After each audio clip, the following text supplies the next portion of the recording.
जय हिंद। आज के क्लास में हम बतलाने वाले हैं त्रिकोणमिति। त्रिकोणमिति इस तरह से बतलाएंगे, ऐसे बतलाएंगे कि आज तक आप कहीं नहीं पढ़े होंगे। कहिएगा सर ये तो सबको यूट्यूब पे डायलॉग देता है, ये कौन सी नया डायलॉग है? डायलॉग नहीं है, हम हकीकत बतलाते हैं। हकीकत बतलाते हैं। आप मेरे साथ 5 मिनट बने रहिए, सिर्फ 5 मिनट बने रहिए। हम आपसे वादा करते हैं आप मेरे साथ आधा घंटा का जो ये क्लास है, आधा घंटा देख के ही आप बंद कीजिएगा, ठीक ना?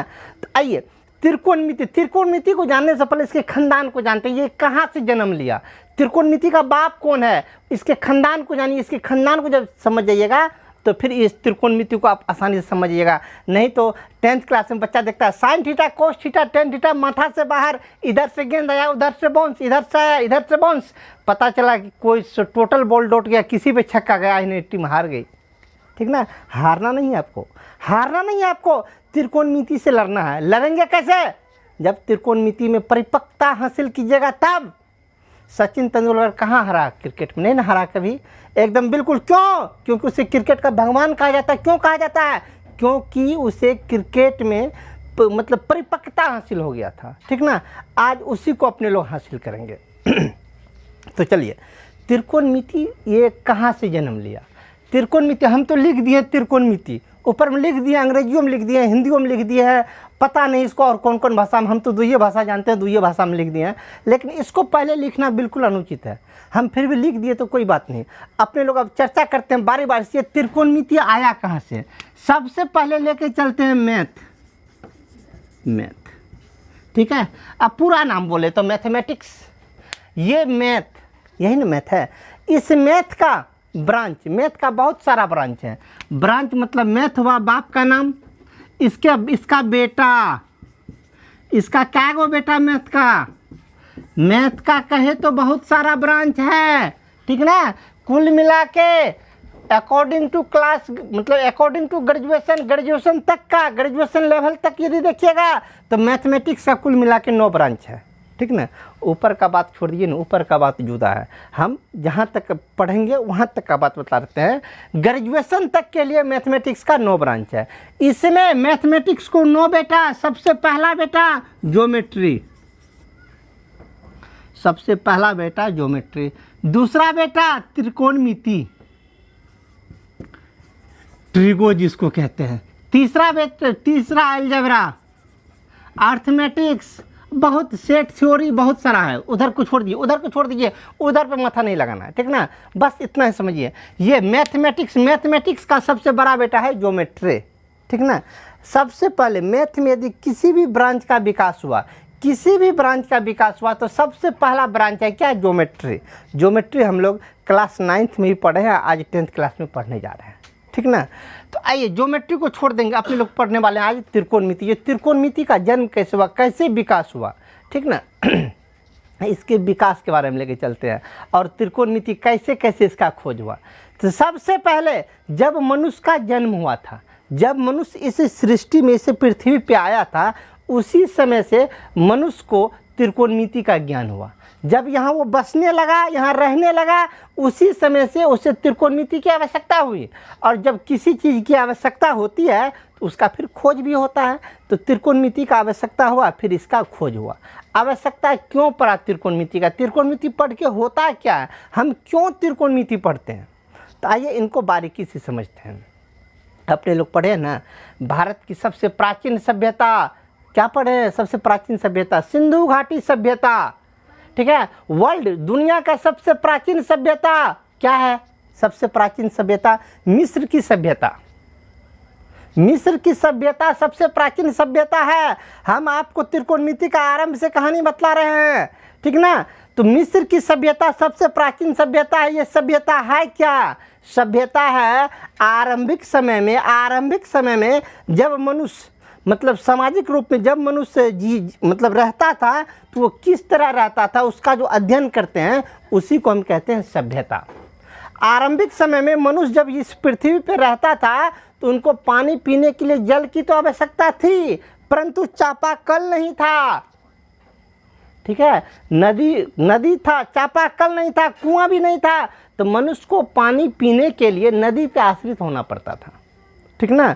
जब भी मनुष्य मतलब पानी पिएगा कहाँ से, तो नदी का पानी पीता था। चापाकल नहीं था उस समय, ये बिस्लरी का बोतल जब वो भी नहीं था, ठीक ना, तो वो नदी से पानी पीता था। नदी से पानी पीने के चक्कर में मनुष्य जब भी बसता था तो नदी के किनारे ही बसता था, क्योंकि नदी से यदि ज़्यादा दूरी पे जाके बसेगा तो पानी पीने में बहुत कठिनाई होगी। तो पानी पीने के लिए तो फिर नदी किनारे आना पड़ेगा। इसीलिए मनुष्य जहाँ भी बसा तो कहाँ पे बसा, नदी किनारे बसा। वहाँ पे एक नदी है नील नदी। कहाँ पे, मिस्र में एक नदी है नील नदी। उसी नील नदी के किनारे आदमी बसते थे, ठीक ना, आदमी बसते थे नदी के किनारे। अब नदी के किनारे बसेगा तो वहाँ तो नदी के किनारे कोई परमानेंट अपना घर नहीं बनाएगा, बिल्कुल नहीं बनाएगा। क्यों नहीं बनाएगा, क्योंकि नदी जो है बरसात के मौसम में नदी अपना चौड़ाई बढ़ा लेता है, नदी का चौड़ाई बढ़ जाता है। क्यों, बरसात के मौसम में उसमें पानी बहुत ज़्यादा हो जाता है तो उसका चौड़ाई बढ़ जाता है। और फिर जैसे जैसे ठंडी आता गया तो नदी का पानी सूखता गया। अभी के मौसम मतलब ठंडा, मतलब ठंड जब समाप्त होने लगती है अर्थात ग्रीष्म ऋतु में, ठीक है, ग्रीष्म ऋतु से पहले कह दीजिए ये कौन, बसंत ऋतु में नदी का चौड़ाई घट के थोड़ा सा हो जाता है। तो आदमी क्या करता था, सपोज कीजिए ये नदी है, नदी का चौड़ाई इतना है, ठीक ना, ये क्या है, नदी है, इसमें पानी चल रही है, चल तू पानी चलते चल, नदी है। मनुष्य इस नदी किनारे यहाँ पे अपना झुग्गी बस्ती बना के रहता था, अपना घर बना के रहा करता था मनुष्य। जब बरसात के मौसम में नदी में पानी आ जाता था तो मनुष्य इस नदी से 1 किलोमीटर दूर मतलब वहाँ पहुँच जाता था जहाँ पर कि नदी का किनारा हो, जहाँ पानी नहीं हो, मतलब ऊंचा स्थान पे पहुँच जाता था। फिर नदी का पानी फिर यदि कम हुआ तो कम होने के बाद मनुष्य फिर अपनी पुरानी जगह पे आते थे, ठीक ना। नदी में पानी ज़्यादा हुआ तो 1 किलोमीटर दूर चले गए, फिर पानी घटा तो फिर पुराने स्थान पे आ गए, फिर 1 किलोमीटर दूर गए अगले साल, फिर पुराने स्थान पे आ गए। अर्थात मनुष्य होता क्या था, अपना आवास, अपना घर चेंज करते थे, एक स्थान से दूसरे स्थान से दूसरे स्थान से पहले स्थान तक। उसमें आदमी जाति का आदमी है, मनुष्य है, तो झगड़ा तो अब होवे करेगा। झगड़ा किसका, तो अब आदमी जो है पहले जहाँ अपना घर बनाता था, पानी भरने के कारण वहाँ से प्लॉट खाली करके दूर बसता था, और वहाँ से फिर जब अपने पुराने स्थान पे आता था तो सब में झगड़ा हो जाता था। कहता है हमारा इतना बड़ा ज़मीन था, यहाँ हमारा इतना ज़मीन में घर था, वो कहता था मेरा इतना ज़मीन में घर था, और ज़मीन के बंटवारा को लेके विवाद हो जाता था। विवाद इतना बड़ा होता था जो कान कपा ढा लेता था। तो उस ज़मीन को, विवाद को सुलझाने के लिए, ठीक ना, बहुत बड़ा बड़ा पंचायत बैठता था। उस समय जनपद हुआ करता था, तो जनपद का जो मुखिया था, जो प्रधान हुआ करता था, उनके पास समस्या लेके जाया करता था, तो वो प्रधान उस समस्या को सुलझाते थे। सुलझाते कैसे थे, अब सुलझाने का क्रम देखिए। इसी समस्या को सुलझाने के क्रम में त्रिकोण नीति का खोज हुआ। अब मानिए नदी किनारे ऐसा यदि ज़मीन का टुकड़ा हो, ऐसा ज़मीन का टुकड़ा हो, और नदी किनारे पानी भर गया तो यहाँ से खाली करके चला गया, फिर आएगा तो यहाँ से यहाँ तक तो वो माप लेगा, इतना लंबाई इतना चौड़ाई था, माप के आएगा तो पुराना जगह पे फिर आएगा तो इतना माप के तो दे देगा। मुखिया कहेगा तुम्हारा ज़मीन इतना लंबा इतना चौड़ा था, उतना ले लो, समस्या सुलझ जाएगा। लेकिन यदि इसी में नदी किनारे जो ज़मीन होता है, वो नदी तो सीधा, तो हर हमेशा सीधा नदी नहीं बहती है, नदी का आकार थोड़ा टेढ़ा भी होता है, हर हमेशा सीधा नदी नहीं होता है, नदी का आकार टेढ़ा भी होता है। टेढ़ा कैसे होता है, जरा इसको देखिए, इससे आपको अच्छा समझ में आ जाएगा। नदी ऐसा भी होता है, नदी ऐसनो घूमता है, ठीक ना, नदी हर हमेशा सीधा नहीं होकर ऐसनो चलता है। अब जरा गौर कीजिए, यदि जिस व्यक्ति का यहाँ पे ज़मीन आ जाए, यहाँ पे ज़मीन आ जाए, ऐसा ज़मीन, किसी व्यक्ति का ऐसा ज़मीन आया, अब ऐसा ज़मीन आया, वो खाली मतलब पानी भर गया नदी में, ये खाली करके चला गया, उसके बाद फिर लौट के आया, ऐसा ज़मीन है। तो अब इस ज़मीन को वो कैसे खोजेगा, उसका मुखिया जो है इतना ज़मीन उसको काट के कैसे देगा, इतना लंबाई इतना चौड़ाई, ये कर्व कैसा है, इस कर्व के अनुसार कैसे बांट देगा। चलिए इसमें और भी कुछ विवाद हो गया, 1 साल के अंतराल में उसका जो इस परिवार का जो मुखिया था, एक परिवार इस ज़मीन पे एक परिवार बसेगा, उस परिवार का मुखिया जो, उनका दोनों बेटा अलग अलग हो गया, दोनों बेटा अलग अलग हो गया, तब इस ज़मीन को 2 टुकड़ा बांटने का समय आ गया। इस ज़मीन को 2 बराबर टुकड़ा में बांटा जाए, ठीक ना। तो उसका बाप, इस परिवार का जो मुखिया था, वो क्या क्या इस ज़मीन को ऐसे बांट दिया। पहला भाई को ये हिस्सा दिया, दूसरा को ये हिस्सा दिया, मतलब पहला बेटा इधर, दूसरा बेटा इधर।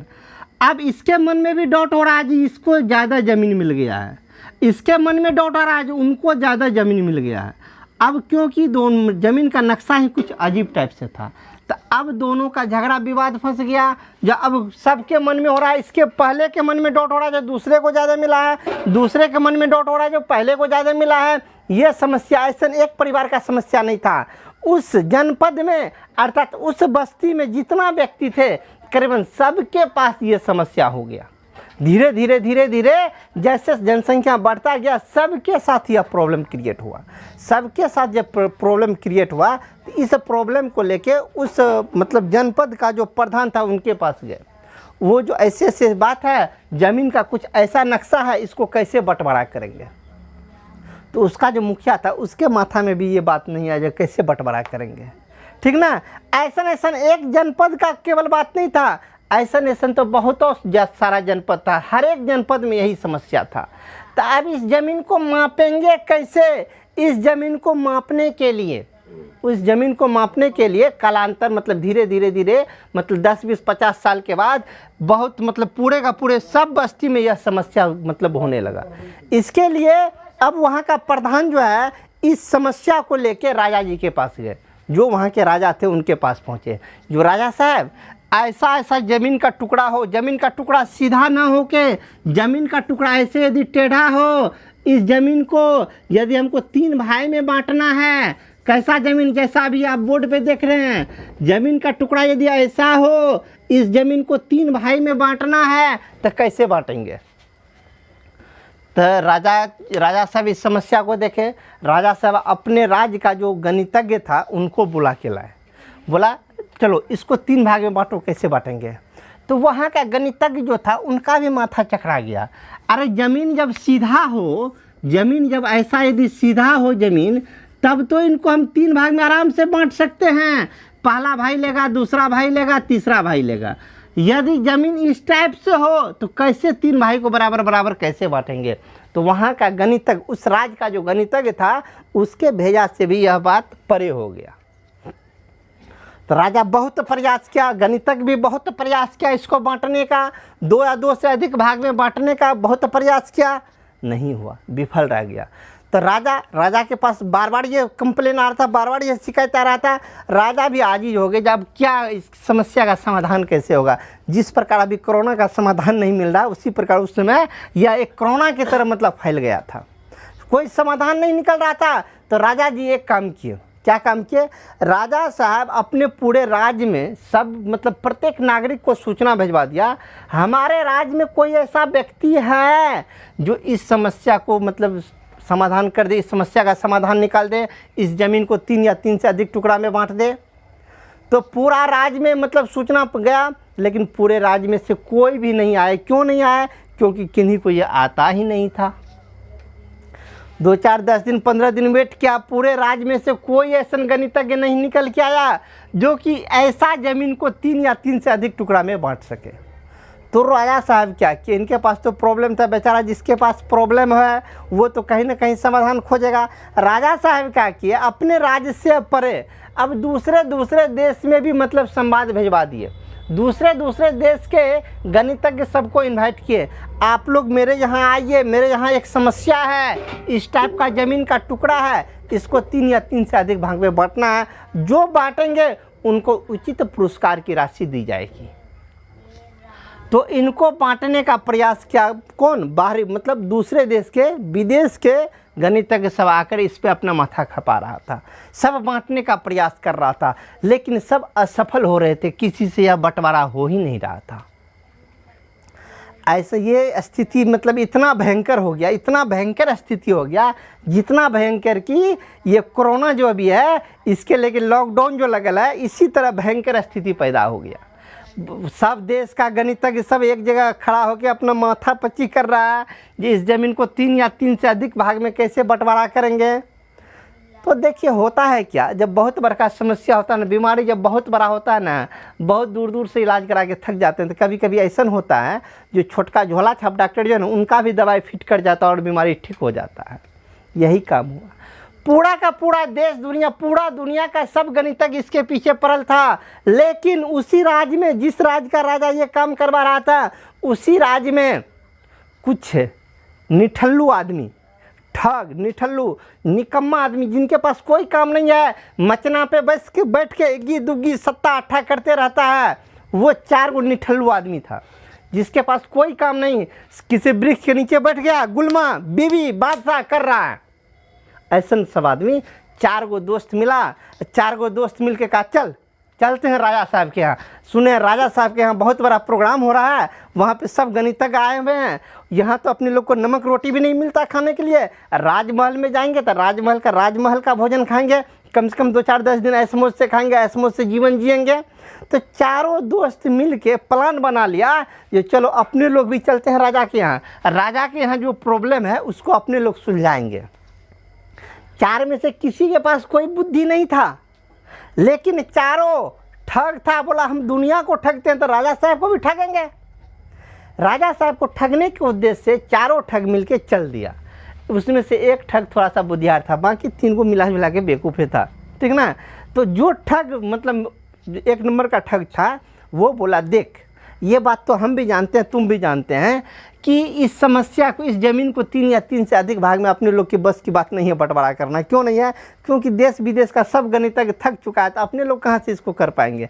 लेकिन एक काम तो करेंगे, राजमहल में जाएंगे, वहाँ सब गणितज्ञ अपना अपना थ्योरी पेश कर रहा होगा, हम भी अपना नाम लिखा देंगे, जब हम भी अपना थ्योरी देंगे तो चलो उसमें तो बहुत सारा गणितज्ञ है, अपने लोग तो छोटका टुटपुंजिया गणितज्ञ हैं, अपने लोग का नंबर सबसे लास्ट में आएगा, कम से कम तो 200-400 गणितज्ञ के नीचे अपने लोग का नंबर आएगा। तो नंबर 200-400 गणितज्ञ अपना थ्योरी पेश करेंगे तब ना अपने लोग का नंबर आएगा। तो कम से कम 10-15 दिन तो लग जाएगा, 10-15 दिन वो सब अपना थ्योरी पेश करेगा तब मेरा नंबर आएगा। 10-15 दिन तो राजमहल में राज सुख करेंगे। तो ये सोच के सब चल दिया, पीछे से तीनों ठक्का, चल भाई हम भी चलते हैं तेरे साथ, हम भी चलते हैं राजमहल का राज सुख करने। तो तीनों मिलके चल दिया राजमहल के तरफ। मतलब उसके पास मतलब ठग था, कपड़ा उपड़ा था नहीं वैसन, इधर से झीट झाट करके मतलब कपड़ा उपड़ा जूता उता पहन लिया, टाई पहन लिया, आराम से चल दिया राजमहल की तरफ। जैसे चलता है राजशाही ड्रेस में, राजमहल के तरफ गया। जैसे गेट के पास गया, राज दरबार का जो गेट था, महल का जो गेट था, गेट के पास गया तो गेट के पास गेट की खड़ा था। वो कहता है किधर कहाँ चल दिया तो लोग। बोला अदब से बात करो, अदब से बात करो। बोला अदब से कौन सी बात करेंगे, तू कहाँ तुम्हारा घर कहाँ है? बोला मेरा घर नहीं, विद्वान के साथ ऐसे बात नहीं किया जाता है, थोड़ा अदब से बात करो। बोला अदब से बात करेंगे, पहले ये बताइए आपका घर कहाँ है? तो चारों ठग मिल के कहता है मेरा घर कहीं नहीं है, हम इसी राज्य के नागरिक हैं और राजा साहब के पास जो समस्या है उसका समाधान हम करेंगे। बोला तू वो समाधान करेगा जो देश विदेश का मतलब गणितज्ञ नहीं क्या? बोला हाँ बिल्कुल करेंगे। बोला तुमसे क्या होगा, तू जानता है छोटका कोई बात जानता है? बोलो तो त्रिभुज क्या होता है, बोलो तो रेखा किसको कहते हैं? बोला देख मेरा यहाँ बेइज्जती हो रहा है। चारों ठग कहता है मेरा बेइज्जती हो रहा है, यहाँ गेट पे मेरा बेइज्जती हो रहा है, हम ऐसे बर्दाश्त नहीं करें, हम जाते हैं। तब तू लोग यहाँ सब मूर्ख सब है, कभी तू लोग से मतलब बेरा पार नहीं होगा, कभी तू लोग नहीं समस्या समाधान कर पाएगा, मेरा बेइज्जती कर रहे हो, हम जाते हैं। मतलब ऐसे मतलब इतना मतलब डट के बोला ना कि वहाँ गेट की जो था, वहाँ गार्ड जो था उसको लग गया नहीं वाकई में ये सब विद्वान है, वाकई में विद्वान है, मतलब थोड़ा सा डर गए। बोला अच्छा ठीक है चलिए आप लोग। उनका नाम पता नोट किया, उनको अंदर जाने का अनुमति दे दिया, एक पास बना के चारों को दे दिया।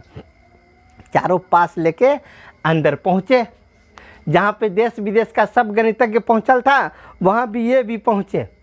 अब सब वहाँ पे सब गणितज्ञ का मतलब नाम नोट हो रहा था, कब मतलब सबको अपना अपना एक टाइम दिया गया, जब आप इस टाइम में अपना अपना थ्योरी पेश कीजिए। तो ये सब भी अपना ले गए अपना नाम लिखाने, जब हम भी थ्योरी पेश करेंगे तो ये सबके माइंड में तो पहले था हम सबसे बाद में अपना नंबर लगाएंगे, ठीक है। सबको लगाने दिया, सबको नंबर लगाने दिया, सबको लगाने दिया, ये अपना लास्ट में जाके अपना नंबर लगाया। तो इसका नंबर करीबन 100 गणितज्ञ के बाद आया नंबर। तो मतलब क्या लगभग 1 महीना बाद इसका नंबर आया थ्योरी पेश करने में। 1 महीना 1 महीना तक के लिए तो ये सब निश्चिंत हो गया, तीनों मिलके आनंदित हो गया, एकदम आनंद से विभोर हो गया। चलो आज तो कम से कम 1 महीना के लिए राज सुख मिला। तो उसमें कहता क्या, जो मेन ठग था वो तीनों कहता रे बेवकूफ, 1 महीना बाद ना अपने लोग का नंबर आएगा, तो अपने लोग 1 महीना तक यहाँ रहेंगे नहीं, 29 दिन तक रहेंगे। 29 दिन अगले दिन जो अपने लोग का नंबर आएगा रास्ते में भाग जाएंगे अपने लोग, रात में यहाँ से भाग जाएंगे। कम से कम 29 दिन तो राज सुख करेंगे, उसके बाद भाग जाएंगे। अपने लोग से थोड़ा वो होगा वो सब। तो बोला हाँ हाँ बात ठीक है। तीनों मिलकर रहा, खाया पिया, राज दरबार में घुमा, इधर उधर, मतलब ऐश मौज किया। इस सबको ऐश मौज करने के चक्कर में जो है, राज सुख करने के चक्कर में समय का पता ही नहीं चला, जो कब महीना पुर गया। ये सब वहाँ मतलब जो उसका थ्योरी जो पेश होता था उस मीटिंग में जाता भी नहीं था, ठीक है। तो इसको पता ही नहीं चला जो कब इस सबका नंबर आ गया। कहा कि इसका नाम अनाउंस हुआ, आइए फलना कुमार यहाँ पे पहुँचे स्टेज पे, आप अपना थ्योरी पेश कीजिए। अब तो इसका माथे चकरा गया, अरे भाई तो मतलब महीना पुर गया, मेरा नंबर आ गया। तो अब जो पीछे 3 वो जो मतलब ठग था छोटका मोटका, बोले रे बेवकूफ़, कह रहे थे ना मत आओ यहाँ, अब आया, अब जाओ, अब राजा के सामने पेश होगा, अब पता चलेगा तुमको। आज तू गया, तू भी गया, हम सबको लेके चलेगा। राजा साहब को यदि पता चल गया तो 3-4 आदमी को फंसरी लटकाएगा। तो बात तो सही है, यदि इधर उधर होता तो फंसरी लटका, सिर्फ पता चल जाए वहाँ जो ये तीनों मतलब उल्टा पुल्टा करने आया तो फंसरी तो लटकबे करेगा तीनों का। पहले तो फांसी देना था, हम बता किसी को लटका दो, कोई कहने वाला नहीं है। तो ये तीनों मिलके वहाँ पे गया। अब करे क्या, तो पीछे 3 को पीछे रह गया, 1 को धकेल जाएंगे, चल तू चल वहाँ, तू स्टेज पे चल, तू बोलना, जो बोलना तू बोलना, हम पीछे में खा रहेंगे, हम कहेंगे तुम्हारा हम गार्ड है, हम कुछ नहीं बोलेंगे। तो अब बेचारा जो एगो बुधियार ठग था उसको स्टेज पे भेज दिया। अब उसका माथा पसीना शरीर से मतलब जा रहा है, माथा काम नहीं कर रहा, अभी क्या करे। उसके सामने आए गणितज्ञ, वहाँ का जो गणितज्ञ था जो आयोजन करता थे वो उनके सामने आए, बोले जी बोलिए श्रीमान जी आपका क्या थ्योरी है, आप अपना थ्योरी सब गणितज्ञ के सामने पेश कीजिए। तो उस ठग का माथा एकाएक देखिए कितना अच्छा से काम किया। बोला देखिए ये सब जो देख रहे हैं, ये सब जितना गणितज्ञ है, ये जो आज आपका करीबन 1 महीना से अधिक से प्रयास कर रहा है, फिर भी जो इस समस्या का समाधान नहीं किया, क्या लगता है इस सब से होगा? नहीं होगा, कभी नहीं होगा, ये सब कुछ नहीं कर पाएगा। बोला नहीं, इसीलिए तो आप हैं, तो आप बोलिए ना आप क्या कीजिएगा। नहीं हम नहीं करेंगे, हम इस सब के सामने में करेंगे। अरे हम बहुत छोटे गांव से बिलोंग करते हैं, बहुत छोटे गांव से आते हैं, हम जो यहाँ अपना थ्योरी पेश करेंगे तो ये जो देख रहे इतना देश विदेशिया सब गणितज्ञ सबको हमारा थ्योरी ये सब मतलब चुरा लेगा, ये सब फिर कल कहेगा क्या नहीं ये तो हम थ्योरी दिए। तो हम यहाँ आम मतलब टोटल आदमी के बीच में अपना थ्योरी पेश नहीं करेंगे, नहीं करेंगे। हमको यदि करना है तो राजा साहब को बोलेंगे उसके सामने में करेंगे, अन्यथा हम सब के सामने में नहीं करेंगे थ्योरी पेश। हमको क्या बेवकूफ़ समझे है? हम अपना थ्योरी रखेंगे, वो कह देगा नहीं थ्योरी तो हम दिए, हम ऐसा काम करने वाले नहीं हैं। राजा साहब को बुलाइए, हम राजा साहब के सामने अपना थ्योरी रखेंगे, बाकी किसी के सामने हम रखने वाले नहीं हैं। चाहे तो हमारा थ्योरी लीजिए तो ठीक है, नहीं तो कोई बात नहीं, हम लोग चलते हैं। तीनों बोला हाँ हाँ चल चल चल चल, तीनों अपना मतलब काम निकालने का प्रयास में। तो आयोजनकर्ता जो थे अब तो थोड़ा मतलब उधर बुंदे पर गए, अब करना क्या है। तो आयोजनकर्ता राजा साहब से संपर्क किए, राजा साहब से बातचीत की, जहाँ मतलब अपने ही देश का मतलब 4 गो गणितज्ञ है जो कि कहता है जी इस समस्या का समाधान कर लेंगे, लेकिन सबके सामने अपना थ्योरी पेश नहीं करेंगे, वो आपके सामने में करना चाहते हैं। तो राजा साहब बोले कि देखो 2 दिन तक तो हम बिजी है, तीसरा दिन हम इससे मिल लेंगे, ठीक है। तो 3 दिन के बाद उनको भेजो, 3 दिन के बाद उनसे हम मिल लेंगे। तो बोला अच्छा ठीक है। तो इनका नंबर स्टेज पर से नीचे हो गया। क्यों? ये तो अब राजा साहब के सामने जाएंगे, तो 3 दिन के लिए इसका मामला टल गया बाकी, और दूसरा को स्टेज पर आया। अब तीनों को कम से कम 3 दिन का मौका मिला, 3 नहीं चारों को कम से कम 4 दिन का मौका मिला, जो 4 दिन में कम से कम बोरा बिस्तरिया समेटो, यहाँ से भागो। लेकिन देखिए जिनको राजा साहब से मिलना हो उसका तो कुछ सिक्योरिटी भी बढ़ा दिया जाता है, 2-4 सुरक्षा कर्मी लगा दिया, रूम में अच्छा वाला रूम में दे दिया सबका बिछावन, 2-4 को गार्ड को रख दिया पहरा में, जो इसको कोई तंग नहीं करे। ये सब दिन रात एक फिराक में रहता था, जब कोई रास्ता मिले कि यहाँ से भागे राजमहल से। लेकिन गार्डे इतना था कि उसको भागने का 3 दिन तक मौका नहीं मिला, चारों में से कोई नहीं भाग पाया। तीसरा दिन राजा साहब के सामने इसका पेशी हुआ। राजा साहब के सामने में यहाँ पहुँचे, बोले प्रणाम राजा जी साहब। बोले खुश रहो, बोलिए मतलब कैसे कैसे आप लोग क्या सब मतलब आप लोग का थ्योरी है, कि सुने कि आप लोग अच्छा थ्योरी दे रहे हैं, बाकी हमको बहुत खुशी हुई कि अपने राज्य का ही गणितज्ञ इस समस्या को समाधान कर लेंगे, हमको भी अपने राज्य के इस गणितज्ञ पे गर्व है, बोलिए क्या है आपका थ्योरी। तो उसमें से जो तेजगरा ठग था वो बोलता है देखिए राजा साहब हमारा थ्योरी बहुत इंपॉर्टेंट है और बहुत सीक्रेट है, ये इसीलिए सबके बीच में हम नहीं रखे। बोलिए क्या है, बोलिए तो सही। बोला राजा साहब इतना आसानी से ये नहीं है सुलझने वाला, जितना आसानी से इसको समझते हैं ये सुलझ जाएगा, इतना आसानी से नहीं सुलझने वाला। इसको सुलझाने के लिए थ्योरी थोड़ा लंबा चौड़ा है और इसमें कुछ टाइम लगेगा, ठीक है। एक लंबा कोर्स है, उतना मतलब आपको यदि हम बताने लगे तो बहुत लंबा समय, उतना मतलब कुछ दिन तक लग जाएगा आपको बतलाने में, तब जाके आप समझिएगा ये कैसे इसका बंटवारा होगा। जिस प्रकार कोरोना का इलाज नहीं हो रहा है, कोरोना के इलाज के लिए 3 वैक्सीन चाहिए, उसके बाद कोरोना का इलाज होगा, वैसे बोला इसको बंटवारा करने के लिए, इस ज़मीन को 3 या 3 से अधिक भाग में बंटवारा करने के लिए कम से कम 6 महीना का कोर्स है। 6 महीना तक आपको सिखाना पड़ेगा, इसके बाद आप सीख पाइएगा इसका बंटवारा कैसे करें, ठीक ना। तो आपके पास तो इतना दिन का समय है नहीं, आप तो इतना दिन मेरे साथ रहेंगे नहीं, तो आपके सामने हम कैसे अपना थ्योरी पेश करें। तो ऐसा काम कीजिए ना, आपके राज्य में जो सबसे अच्छा गणितज्ञ है, जिस पे आपका विश्वास है या कुछ उल्टा पुल्टा काम न करे, तो उस गणितज्ञ को आप हमारे साथ लगा दीजिए। जो अच्छा गणितज्ञ है उनको आप मेरे साथ लगा दीजिए, और वो यदि मेरे साथ आ जाएंगे, उसको हम 6 महीना इस राजमहल में रह के 6 महीना तक में उसको हम ट्रेनिंग दे देंगे। 6 महीना में उनका कोर्स कंप्लीट हो जाएगा, इसके बाद हम लोग अपना चले जाएंगे। वो अपना राजमहल में इस समस्या को, जितना भी समस्या है सब कुछ सुलझाते रहेगा। चुटकी में चुटकी बजाओ, इसको इस ज़मीन का 3 या 3 से अधिक भाग में बंटवारा करो। तो राजा साहब को कुछ आसान बुझा जाए, हाँ बात तो सही है, हमको तो उतना टाइम नहीं है कि हम थ्योरी सुनेंगे। तो वो अपने राज्य का जो सबसे मतलब प्रतिष्ठित गणितज्ञ थे, उस गणितज्ञ का नाम है चलिए, उस गणितज्ञ का नाम था हिपार्कस। क्या नाम था? हिपार्कस, ठीक ना। उस राज्य का जो सबसे महानतम मतलब गणितज्ञ थे उसका नाम था हिपार्कस, ठीक ना। तो राजा साहब क्या किए, ये इस गणितज्ञ को उन चारों ठग के सामने में लाकर प्रस्तुत किए। बोले आज से, हिपार्कस को बोले आज से आप इन चारों से थ्योरी मतलब अपना विद्या ग्रहण कीजिए, और ग्रहण करके आइए, और 6 महीना का ये सब आपको ट्रेनिंग देंगे। 6 महीना का ट्रेनिंग आप ले लीजिए, तो आप इनका बंटवारा कर लीजिएगा। तो हिपार्कस बोले ठीक है राजा साहब, हम ऐसा ही करेंगे।